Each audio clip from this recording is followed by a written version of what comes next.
ప్రకాశం జిల్లా అద్దంకి మండలం సింగరకొండలో గొర్రెలు మేకల పెంపకదారుల సంఘం జిల్లా మహాసభలు ఘనంగా ప్రారంభమయ్యాయి.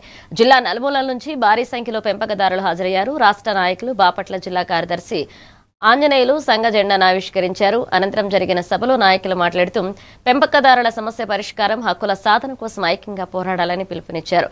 కార్యక్రమంలో సంఘ ప్రతినిధులు, సభ్యులు పాల్గొన్నారు. మనం 2 గంటలకి విషయాలు మాట్లాడారు.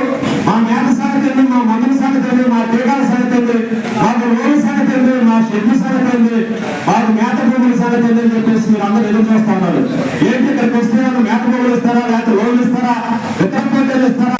సరే, కేసులు పడతాయని భయం ఉంటే చెప్పొద్దులే కానీ నేనే చెప్తా. కమ్మ సామాజిక వర్గం వాళ్ళు మేము అధికారం తెచ్చామంటున్నారు.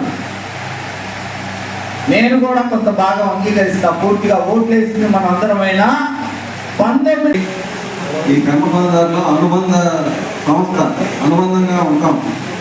అంటే ఇక్కడ అందరూ వ్యవసాయం కూడా చేస్తూ ఉంటుంటారు. ఈ సంవత్సరం మొక్కజొన్న వరి వేసిన రైతులు ఉంటుంటారు ఇళ్లలో. అయితే ఈ వ్యవసాయం చేసిన వాళ్ళు అప్పుల్లో ఉంటున్నారు. మాట్లాడుకొని సాటులు కూర్చోవడం కాదు, ఎదురుగా పోయి వాళ్ళని అదే సోదరుడు ఇందాక ఏళ్ళు సాక్షరాలు మాట్లాడతాడంట. ఏమని మాట్లాడతాడు? ఏం మాట్లాడు?